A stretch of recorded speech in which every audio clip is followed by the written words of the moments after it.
Dobrodošli u serijal Srpskog udruženja za Alzheimerovu bolest Pričajmo o demenciji. Ovaj serijal je napravljen zahvaljujući velikom entuzijazmu nekoliko članova ovog društva. I kao što je jedan veliki filozof rekao, nikada se ništa veliko bez strasti i entuzijazma nije dogodilo, tako se i mi nadamo da će ovaj naš rad i ovaj naš serijal pomoći svima vama, porodici, društvu, ljudima zaposlenim u prodavnicama, bankama, poštama, da prepoznaju demenciju i ljude sa demencijom i da im se nađu u situacijama gde im je pomoć potrebna, a nije uvek lako sve to prepoznati. Dakle, da počnemo sa mojim predstavljanjem i sa predstavljanjem svih emisija koje ćemo imati u ovom malom serijalu, a onda i da ponešto naučimo. Ja sam Slađana Pavković, živim i radim u Australiji, doktorirala sam na temi demencije i bavim se istraživanjima u ovoj oblasti. Demencija je u moj život došla zahvaljujući porodičnoj istoriji i htela bih da kažem da to nije samo moja profesija, to je i moj poziv, a možda i nešto više od toga. Veoma sam srećna što mogu na neki način da doprinesem Srpskom udruženju i podizanju svesti o demenciji u Srbiji. Mnogi od vas verovatno imaju jedno od pitanja, čekajte, šta je sada tu Alzheimer i šta je demencija i kako razlikovati ta dva. Tako da bih ja želela da u ovom mom uvodnom izlaganju prvo razjasnim šta mi to zovemo demencijom. Dakle, demencija je grupa simptoma koji se tiču promena u našoj memoriji, jeziku, ponašanju, emocijama i vrlo često funkcionalnosti i fizičkim sposobnostima. Čitava ova grupa simptoma može biti izazvana raznim promenama u našem mozgu. Te promene i bolesti našega mozga mi zovemo neurodegenerativne promene. I naš mozak je, evo ja ovde imam jednu maketu mozga, da se malo upoznamo sa tim, sastavljen iz nervnih ćelija koje mi zovemo neuroni. Ima tu još nekih ćelija, ali mi sada nećemo duboko da zalazimo u te medicinske i naučne termine, nego ćemo samo da vidimo gde to pojedina demencija nastaje. Znači, demencije su simptomi, ali bolesti mogu da budu različite. Alzheimerova bolest je najčešći oblik demencije i ona nastaje u ovom temporalnom delu mozga i u jednoj eriji koju mi zovemo hipokampus. To je erija za storiđenje memorije, za to da ono što percipiramo i što unesemo u sebe i zadržimo. Kada taj deo oboli, to je u stvari Alzheimerova bolest i tu imamo neka dva proteina koja su nagomilana, kojih ima mnogo više nego što bi trebalo da ih ima i oni ne dozvoljavaju našim neuronima da se sastavljaju između sebe i da prenose informacije dalje. Kada ta bolest nastane, problemi su veoma mali i uglavnom su u memoriji ili eventualno u emocijama, u promenama u ličnosti, jer je jedan deo za naše emocije koji se zove amigdala odmah ispod ovog hipokampusa. Dakle, Alzheimer počinje u ovom delu.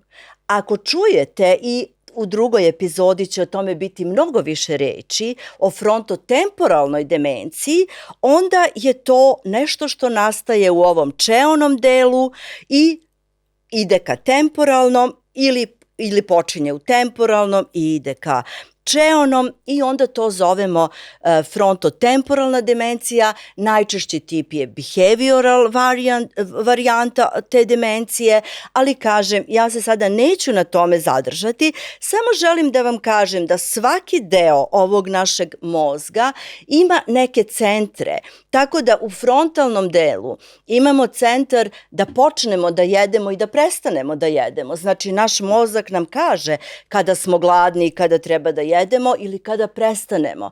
Ako je taj deo oštećen, osoba ili neće želeti da jede i morat ćemo na razne veštačke načine da njen apetit podignemo ili prosto ne zna da se zaustavi i jede jako mnogo. Tu je recimo deo za seksualnost, tako da su poremećaji u seksualnosti veoma česti u frontotemporalnoj demenciji. Tu je deo za funkcije donošenja odluka, za organizaciju. Tako da u tom delu ima jako mnogo delova koji su vezani za naše ponašanje i zato vrlo često kažemo da sa osobom nešto nije u redu i ne znamo šta se s njom dešava jer je jako promenila svoje ponašanje, a u stvari uzrok bi mogao da bude ili frontotemporalna demencija ili neke promene u hormonima ili promene u drugim hemijskim supstancama u mozgu koje znače mentalna bolest. I zato je veoma važno da se ode lekaru i da se vidi šta je u pitanju, jer nije uvek, čak ni kada vidimo simptome koje liče na demenciju, nije uvek demencija, može biti i nešto drugo.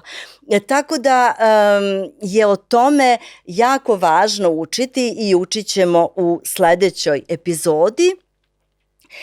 Ovde na tom našem mozgu vidite još neke delove, tako da zavisi gde se, ako se recimo demencija širi ka ovom delu, onda će osoba često padati, imati problem sa balansom ili imati problem sa vidom.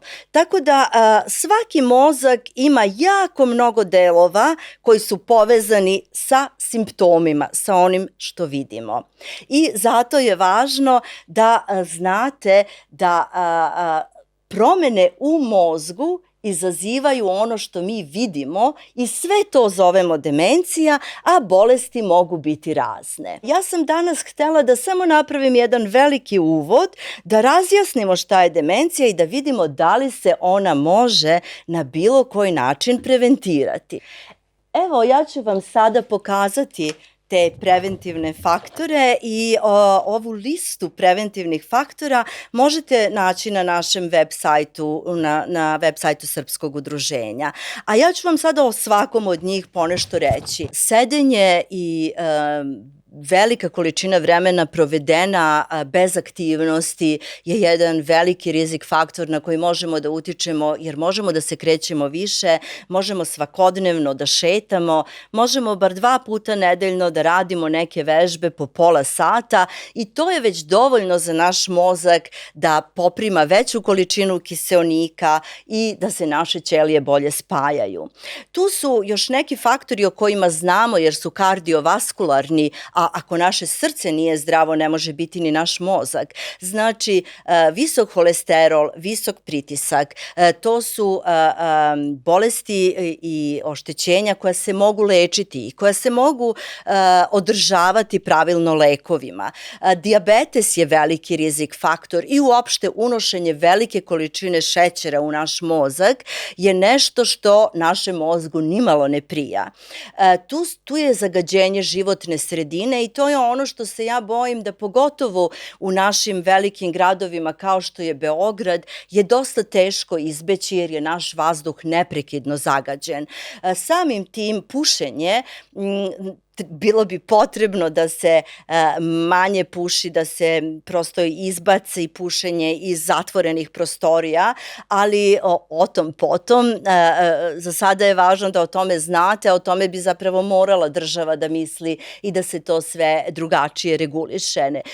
Jedan od velikih rizik faktora je oštećenje sluha, znači treba kontrolisati sluh, pogotovo posle 65. godine, treba nositi aparat ako je sluh oštećen i treba biti veoma na neki način oprezan u smislu promena u sluhu, znači treba ići redovno na kontrole i menjati slušne aparate ako to sve nije dovoljno, odnosnoštimovati ih drugačije.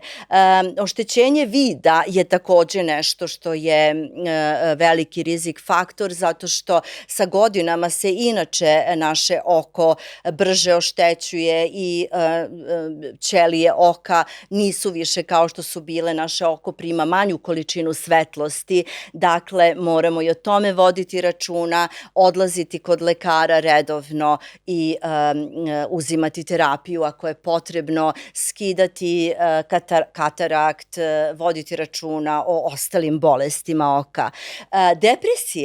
Depresija u srednjim godinama i ta depresija se mora menadžovati lekovima, dakle mi sada imamo jednu veliku, da kažem, opsek antidepresanata i samo je važno pronaći na koji se dobro reaguje, ali ako se depresija pojavi u srednjim godinama, takođe treba da bude lečena i menadžovana lekovima, jer može da prouzrokuje jednu raniju demenciju. Da, još jedan rizik faktor koji nam je ostao je socijalna usamljenost i nedovoljna komunikacija. Ljudi sada žive mnogo usamljenije, žive bez velikih porodica kao što je to nekada bilo, da su prabake, pradeke bile tu, da su deca bila oko njih i da je stalno bilo mogućnosti za komunikaciju, jer svaki čovek mora dnevno da izgovori određeni broj reči i mora da sa nekim razmeni poglede i osmehe, iako toga nema, naravno, demencija dolazi brže. Za roditelje je važno da znaju da je rana edukacija veoma važna za mozak i razvoj mozga. Tako da dete treba uvoditi u učenje kroz igru i kroz razne igre koje mogu da budu veoma kreativne od najranijih dana i početi sa jezicima od najranijih dana, jer za mozak je jako važno da rano dobija veliku stimulaciju i onda je to jedan faktor gde se on zaštiti na neki način od demencije ili bar, da kažem, uspori se to nešto što će doći posle mnogo godina. Traumatske povrede mozga su poslednji faktor koji želim da navedem i u tom smislu ono što možete da uradite to je da vodite računa da se vaša deca ne zaljube u sport kao što je boks ili ragbi, jer tu se jako mnogo povređuje glava i taj čeoni deo i ti ljudi jako rano oboljevaju, uglavnom još u 40-im od te frontotemporalne demencije ili nekih motoričkih oboljenja. Tako da ja bih ovaj uvod završila sa ovim i nadam se da ćete gledati i našu sledeću epizodu i da ćete zajedno sa nama učiti, a pričat ćemo, ja ću pričati sa mojim gostima u buduće, a vi ćete moći da nam postavljate pitanja preko web sajta, Facebooka ili zovete telefonom.